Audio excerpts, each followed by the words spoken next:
Welcome to the Art of Vibrancy podcast. It's a place where inspired experts distill their brilliance down into simple, practical advice that you can use right away. It's 8 minutes, it's 4 questions, and it's one practical piece of advice that you can put into use today. Hello and welcome to another episode of the Art of Vibrancy podcast. Today we've got someone exotic for you. We have all the way originally from Venice, we have Isabella Lynagh. Is that how you say your surname? Yes, that's my husband's surname. Hello. Hello, Very Isabella. happy to be here.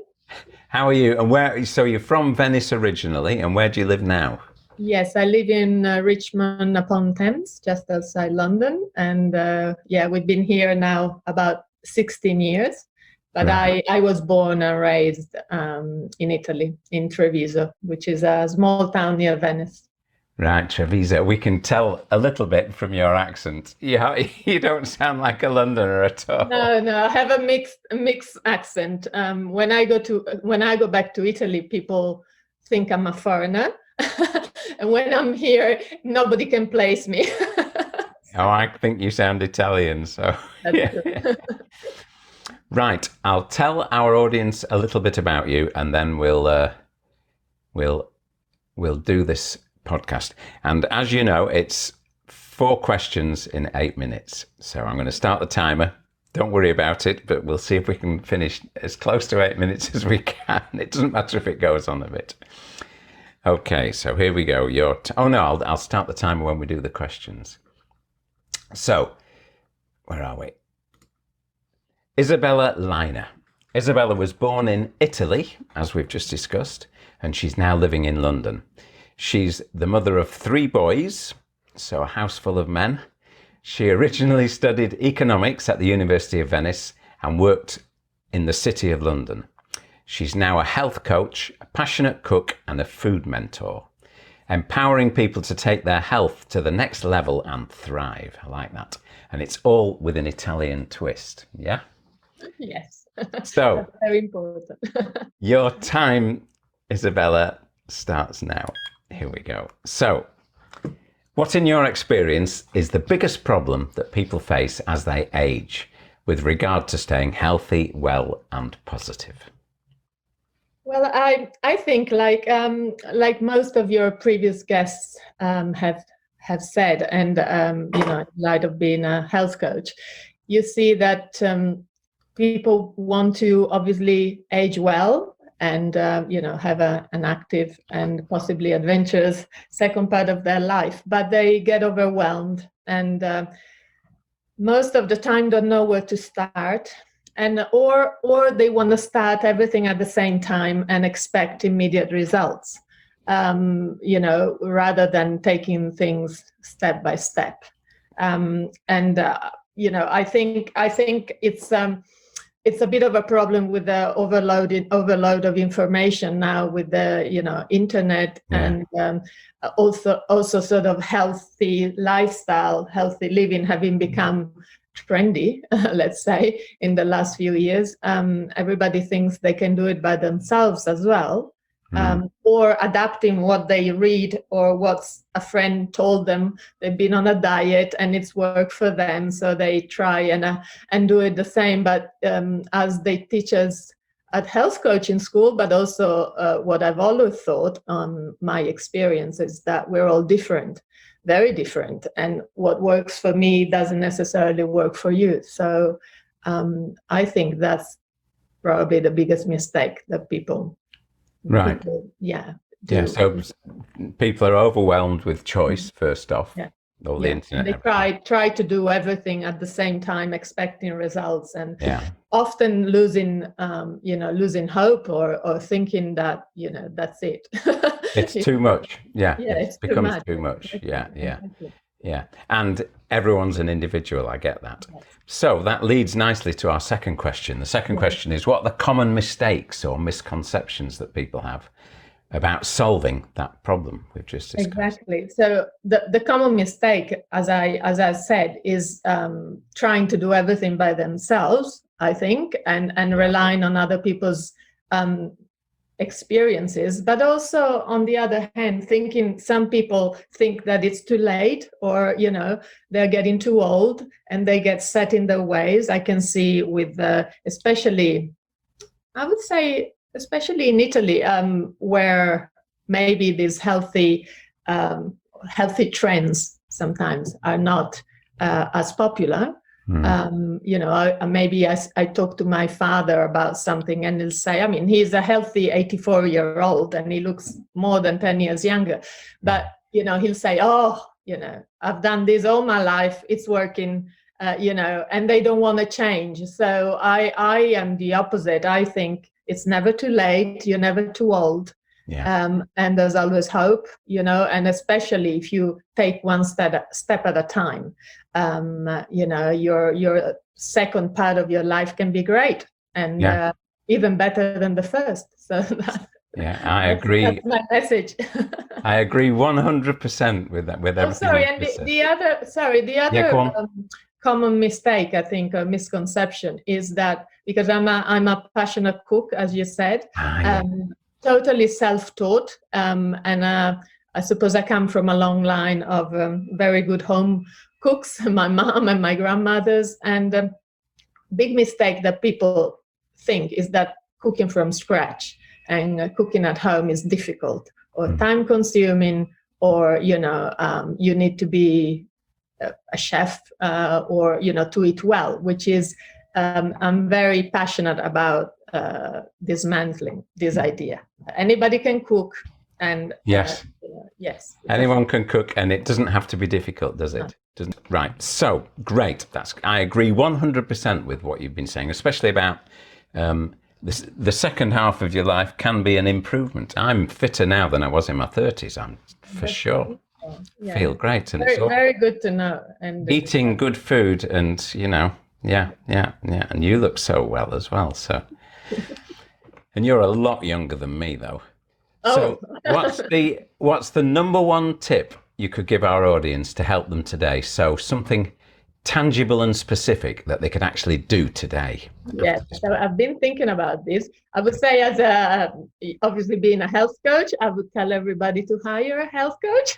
That would be a bit of a joke, but it's true. As I said before, people think they spend a lot of money on on themselves, on a handbag or clothes and other things, but especially women. I found this with women. They'll treat themselves with other things, but they're very reluctant to spend a little bit of money on coaching. Maybe health coach is also rather a new profession, I would say. People is used to business coaching or life coaching, but health coaching is rather new. And but I think the benefit of coachings are obviously great. But so that was it. But the tangible tip, I would say, and linking it to my passion for cooking, is that you need to have a well-stocked pantry and have always at home, simple whole foods. Fill your cupboards with, obviously fresh vegetables and fruit. And I'm very Italian in this. I go to the shops almost every day. I'm lucky that I live in the center of Richmond, so I can go, by foot. And especially since the pandemic and lockdowns, I've learned to really, I almost forget I have a car, and I just pop down to the shops almost every day, which is a very Italian habit. But at least you have fresh produce at home. And the other is, fill your cupboards with, say, jars or tins of pulses, beans, tuna and sardines, tin tomatoes, and this base ingredients that you can, anytime you feel stuck, you can use. And the rest, I'm very supportive of organic agriculture, and if you can, obviously buy organic and eat a variety of vegetables, of meat, of fish, eggs, whole grains, but make sure the quality. I'm very I can be a bit pedantic about it, but I think I'm diet, how do you say, I'm diet agnostic. I don't support any particular way of eating, but eat Right. whatever you want, but look after the quality, and especially meat, if you can. Yes, perfect. Yeah, I say when I do occasionally eat meat, and when I do, if I'm visiting someone and they're serving it, I'll have a piece. I always say I want to know the name of the cow. Exactly. So I want to know where it comes from. Yeah. Yeah, and I think people are a lot more aware of these issues. Yes. In fact, I've just discovered near here in Twickenham, there's a wonderful green. It's actually called the Green Butcher, and they have all organic or grass-fed meat. I'm not a huge meat eater, but I have 3 teenage sons and a husband. They're all very sporty and they all love their meat. So I'm very attentive to what I buy in that regard. Yes, good. Oh, well, that's wonderful advice. Yeah, thank you. I agree 100%.